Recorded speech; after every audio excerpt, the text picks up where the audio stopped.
It's great to have you and surrounded by all this, well, memories here. Yes, and thank you. It was 18 months ago that your brother passed away. It feels like yesterday that we lost the legend. It must have been so incredibly difficult for you to go through all of these items and bring all of that back. Yes, it was.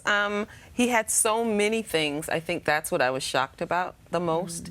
I knew about him wanting to have a museum, but in my mind, I didn't think, yeah, well, you've got to keep all your crap from, you know, from this point to all the way up to there.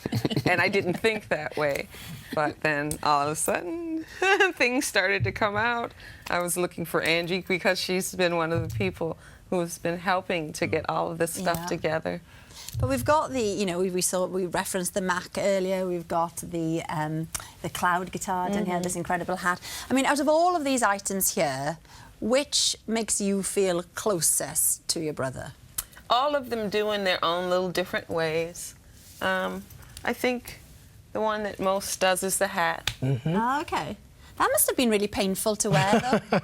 I don't know if it was. I just knew when I saw the video. I loved the video. But tell us about him as a person and what he was like growing up, because you must have some amazing childhood memories. What he was like growing up, he was funny. He always had ideas. Let's do this, let's do that. It was never boring with him, and I love him so much for that. Really talkative as well. Everybody mentions the fact that he told loads of stories. He never shut up. Never. Really? Because you'd never imagine that, would you? Oh. I mean, if we were on the phone, you couldn't get a word in edgewise. He talks so much. I really did feel like I wanted to tell him, would you shut up? I have a story too, you know. Yeah, he talked too much. That sounds like family. Yeah, and I'd say, well, I have to, oh, someone, yeah, and there's no one in the house. Okay, I'll be right there. I've got to go. So much he talked. And were you always a musical family, or was there a moment where you thought, wow, he is really musical and he's going to go off and do that? Well, we were always a musical family. Daddy played piano since I was born, so.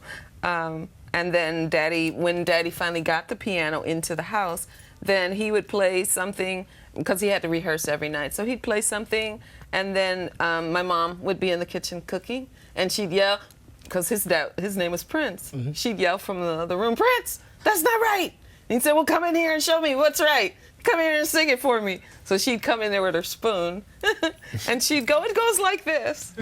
So that's what we grew up with. Oh, brilliant. And it's been said that you had an inkling that he would pass away before he did. Is that true? Well, I didn't have an inkling. He told me.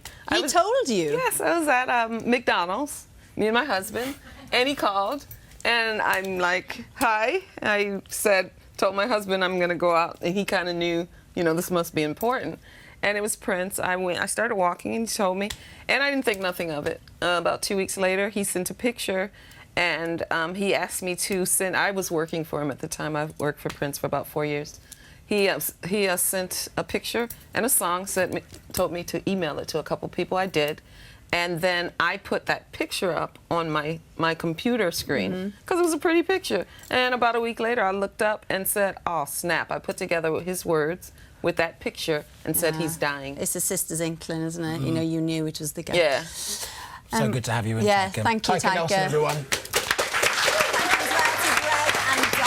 Sounds Like Friday Night is going to be on Friday, as is the Prince exhibition at the O2 in London.